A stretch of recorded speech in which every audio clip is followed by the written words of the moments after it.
अस्सलाम वालेकुम मेरी प्यारी सी सोशल मीडिया फैमिली, कैसे हैं आप? उम्मीद है कि सब ठीक ठाक होंगे, खुश होंगे, मज़े में होंगे। आज मैं आपके लिए लेके आई हूँ टमाटो केचप की रेसिपी। आप कैसे इसको इजीली घर पे बना सकते हैं बगैर किसी केमिकल के, और इसको हम कैसे स्टोर कर सकते हैं, ये सारी टिप्स और ट्रिक्स आप लोगों के साथ शेयर करने वाली हूँ।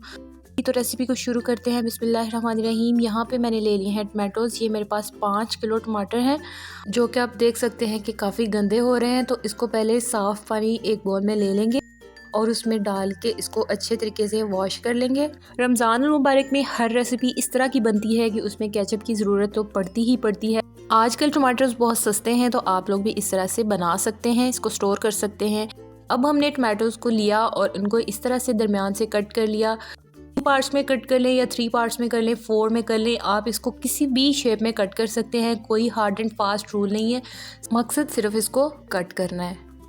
इस तरह से मैंने सारे टमाटोज़ को कट कर लिया है और अब हम इसको शिफ्ट कर देंगे एक पकाने वाले बर्तन में। कढ़ाई को मैंने चूल्हे पर रख लिया है और इसमें टमाटोज़ को शिफ्ट कर दिया है इस तरह से। अब हम इसमें ऐड करेंगे 1/2 कप पानी, ताकि इसका कुकिंग प्रोसेस स्टार्ट हो सके।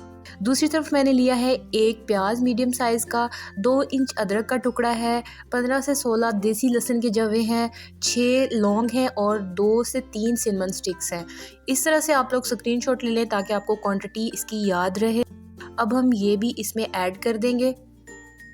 इसी दौरान अगर आप लोगों ने चैनल को सब्सक्राइब नहीं किया तो जल्दी से जाके कर लीजिए, साथ में बेल आइकन को भी प्रेस कर लीजिए ताकि आपको हर वीडियो का नोटिफिकेशन मिलता रहे। अब हमने इसको इस तरह से ऊपर सेट कर देना है। आप इसको इसके अंदर मिक्स भी कर सकते हैं।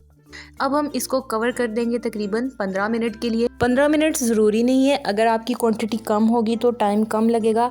आपने ये ध्यान रखना है कि जब 2 से 3 बॉयल अच्छे तरीके से आ जाए तो आपने इसको कवर ऑफ करना है इस तरह से, और इसको अच्छे तरीके से मिक्स कर लेना है। आप चम्मच की मदद से इसको 2 से 3 दफ़ा मिक्स करेंगे। जो टमाटर के छिलके हैं वो इससे सेपरेट होना शुरू हो जाएंगे। ये देखें, इस तरह से हम चम्मच की मदद से ही मिक्स कर रहे हैं इसको। आप अगर चाहें तो जो हमारे पास लहसुन और अदरक था, इसका पेस्ट बना के भी ऐड कर सकते हैं, ऐसे भी ऐड कर सकते हैं। ये देखें, छिलके जो हैं वो सेपरेट होना शुरू हो गए हैं।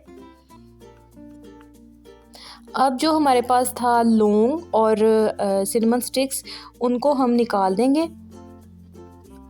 ये देखें, इस तरह से इसका फ्लेवर सारा जो है वो इसमें आ चुका है। अब हम इसको निकाल देंगे। यहाँ पे टिप ये है कि आपने याद रखना है कि लौंग आपने कितने ऐड किए थे। मैंने यहाँ पे 6 अदद लौंग ऐड किए थे, तो मैं 6 को गिन के ईज़िली निकाल लूँगी, वरना फिर हमें यही लगता रहता है कि इसमें कोई और भी ना मौजूद हो। तो आप लोगों ने पहले ध्यान रखना है कि मैंने कितने लौंग डाले थे, उस हिसाब से आपने फिर इसको निकाल लेना है। अब ये सारे निकल चुके हैं। अब हम इसको ग्राइंडर में डाल के इस तरह से ग्राइंड कर लेंगे। ग्राइंडर जग में इसको ऐड कर दिया है। अब हम इसको ग्राइंड कर लेंगे इस तरह से, सारी को ग्राइंड करेंगे। ये देखें कितना अच्छा सा इसका पेस्ट बन चुका है। अब हम इसको एक छलनी की मदद से छान लेंगे।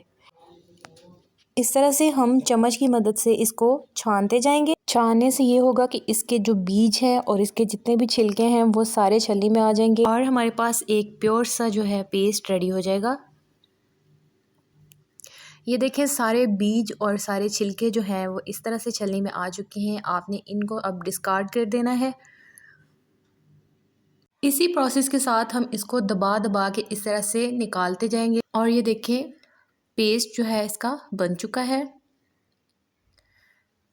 ये हमारे पास सारा पेस्ट आ चुका है। अब हम इसको दोबारा से उसी कढ़ाई में शिफ्ट कर देंगे और इसको पकाना स्टार्ट करेंगे। ये शिफ्ट हो चुका है। अब इसमें बॉयल आना शुरू हो गया है। जब ये अच्छे तरीके से बॉयल होना शुरू हो जाएगा तो इसमें हम ऐड करेंगे 1/2 teaspoon salt, 1 teaspoon red chillies यानी कि सुर्ख मिर्च, और 1/2 कप यहाँ पे मैंने चीनी ऐड की है। और अब हम इसको मज़ीद पकाते जाएंगे, तकरीबन 10 मिनट के लिए इसको पकाते जाएंगे।